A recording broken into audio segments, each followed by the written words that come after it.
What's up, y'all? It's your girl, J. Renee. I hope that y'all are doing well. This evening, we have two brothers on the line that are going to talk more about Tennessee. This is part two, and talking about what's going on with the Tennessee laws that we're trying to bring light to. We have a lot of people's and lives that are impacted by this. Those that are incarcerated and their families' lives are impacted as well. So we're trying to bring some awareness to it. So we're going to jump right in there because I know we don't have too much time. All right, thank you. So I know that y'all have some insight when it comes to Tennessee and the juvenile system. So I want to give y'all an opportunity to talk to us about what's going on when it comes to that. What's up? Okay. Well, I know as in 2022, the Tennessee Supreme Court have changed the juvenile life sentence and that we are able to go up for parole after serving 25 full calendar years. But there's a lot of us that have been in prison have been like role model inmates. And here it is, they tell us, well, the seriousness of the offense, we understand that. But, after 25 years in prison, the seriousness of the offense doesn't change. But they still like hold you accountable for something that the judge has already sentenced you to prison for. But they say, well, you're able to go for parole for. Mm-hmm. And it's just like me. I've been gone like 25 years. And I'm like, what more do they want me to do? I have the other, Fahim. Yes, sir, I'm here, bro. Oh, you can let them know what's going on too as well, brother. Yeah, I've been gone actually around about 27. When I go back up, it'll be 28 actually. And I think one of the biggest things is that they actually been letting adults go, not only in Tennessee, but across the whole United States at 25 years on their first time going on to parole. And it's like, we getting here to the same standard as adults without the actual, I'm going to say law actually making us be the equal in the sense where I can't vote, right? I can't own property. I can't, do all the things in Tennessee as a privilege to as adults have as a child. But it's perfectly fine for a person for them to give you the whole adult sentence though. Mm-hmm. Like that's the only thing you and on top of that is like I don't know if you're familiar. You're probably familiar 9 times out of 10, but our vote is what validates our democracy. So with that being said, if you're 18 years old and you vote your state representatives or your senators in, they're going to be your voice for you. And if you choose not to vote, 18-year-old range, they call it tacit consent, where you consent by signs of whoever the state representative is and whatever laws they come up with. Once you vote, you decide not to vote at 18 years old mark. But as juveniles, we're not even able to vote. So it's like it almost invalidates our very democracy because at the end of the day, that's what actually validates it.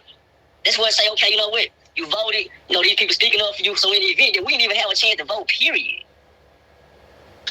I don't even know how to even attack that because it's such a unique situation.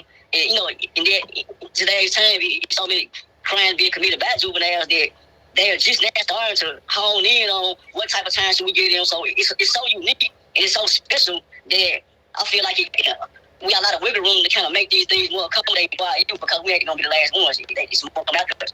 But once you did 25 years in prison, you go to parole, no write-ups. I even got a few college degrees where I outsourced and paid for correspondence courses and stuff like that. So I actually went up with degrees. I got my own LLC. I don't have no stabbings on officers, no stabbings on inmates, no assault on officers, no assault on inmates.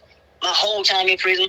So I've never been associated, for on the gang thing, which I love my gang brothers. All of them not violent, but sometimes it causes you to do some stuff in prison that later on you'll regret. Okay, I had none of that on my jacket, but they still put you off, another 2 years, another 3 years, or whatever.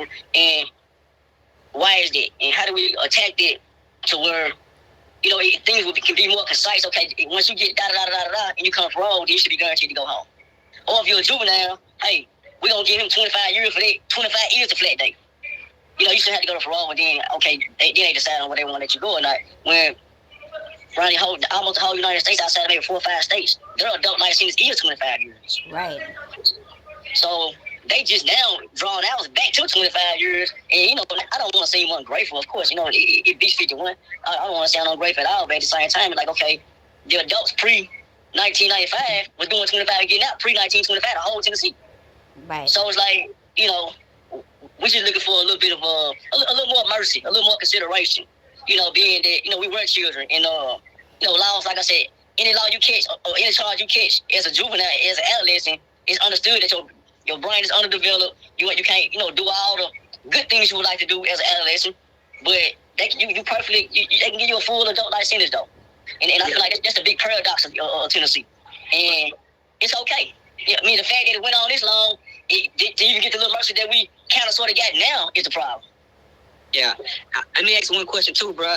It's just like this too as well. It's like, we surrounded by like numerous states, right? And really like the highest sentence they basically giving people on these life sentences like 25 to 30 years. But I also want to speak about this while we got live, and we're very thankful, is that in Tennessee, now you telling us that the life sentence that we have, there's no expiration date on the life sentence we have. But after 1989 Sentence Reform Act, it said that a life sentence carries 60 years at 60%. So I want to ask the question to the people out there.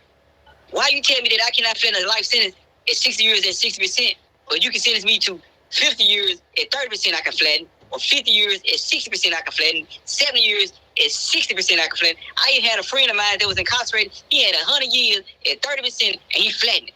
So what is the difference? You tell me that I cannot flatten a 60 years at 60%.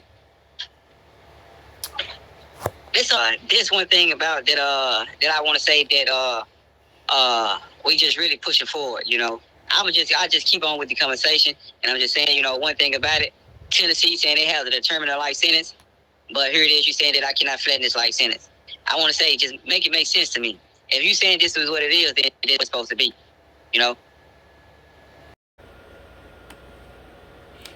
Is there anything else that you feel that people should know and that you want to add when it comes to this? Or what else is going on that we should know about? Well, the things that, like I say, this prison system, man, in Tennessee, we say it's so corrupt. Here it is. In Tennessee, they said that, hey, the law passed that you only supposed to have one private-owned prison, right? And they also said that, well, they done away with slavery after the 13th Amendment according to the Tennessee Constitution, right? But here it is. You still have my fellow brothers that's who are incarcerated in these private-owned prisons, and they reaping benefits off the backs of inmates, and they don't supposed to do that. Here it is. You say the 13th Amendment is abolished slavery, then how can you keep on having us as inmates incarcerated in private-owned prison and y'all all reaping the benefits off the backs of those brothers? I'm just asking, Ms. J. Make it make sense to me, Here it is. And also, the prison, you only supposed to have one CCA prison. Why one? But Tennessee got 4 private-owned prisons. Oh, you said the law says you're only supposed to have 1 per state, and Tennessee has 4? Yes, man. We're only 1 private-owned prison. It just been updated in 2016, and the law is still on the book, but they have 4 private-owned prisons in the state of Tennessee. And guess who reaping the benefit off that? The governor, the lieutenant governor, and the House spokesman. They all getting dividends about that. So guess what? They reaping money out the backs of inmates. That's why they ain't granting clemencies and don't want people to make parole and putting all these people on a parole board and stuff like that, I mean, it's crazy. And then make it so bad, and people who are in these private-owned prisons, they are the ones who ain't even, basically, they ain't giving them nothing. Especially like the ones who are at trials there. Man, come on, make it make sense, man. You got people who are OD and dying, man, sleeping on the rocks every day. Here it is, y'all there, showing us with this commissary they got in the state of Tennessee now. Charging us taxes. We ain't got no money. Talking about, we ain't saying give us nothing free, but hey, make it reasonable. I have heard about the food with the not for human consumption before going into the prison, and that's diabolical for real. They can't make no sense of it, especially when it's funding that's given for these things. For them to get the bottom barrel stuff that says it's not for human consumption is only so they can keep the money that's left over. You know what I mean? It's pretty pathetic. I want to give y'all opportunity to just drive home some of your points and to let the people know straight up like what you need and assisting with and how they can tap into help. Man, well, I know we do need some help, any type of assistance that's dealing with lawyers, investigators, people who's willing to advocate on our behalf. Here it is, man. I know everybody deserves a second chance. Who haven't made a mistake in their life? Who haven't made a mistake in their life? Who haven't asked God for forgiveness? If I know God can forgive me, you, or whoever, why can't y'all? Why do people continue to turn the other cheeks on us? And we have people who are begging, asking for help out there. So therefore, like I said, if anybody who's willing to advocate on our behalf, man, to set the sentencing guidelines straight, out here in Tennessee, we need that because, you know, they have the Democrats and the Republicans. They're not agreeing with each other. The Democrats going one way and the Republicans going another way. They're not going to agree with each other. So now we caught in the bind.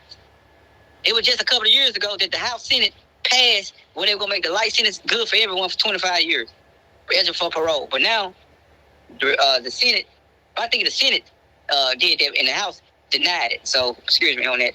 But we need help, man. Whoever can help us, man, you can write us. You can contact Ms. J. She know how to contact us, and we can, man, put it out there. We can show you videos, whatever you need. We can show you what's going on inside these prisons. Not just one prison, but all prisons in the state of Tennessee. People ODing down on the rock. It's count time, and people just walking all the way past them. You know, we need help. Thank y'all.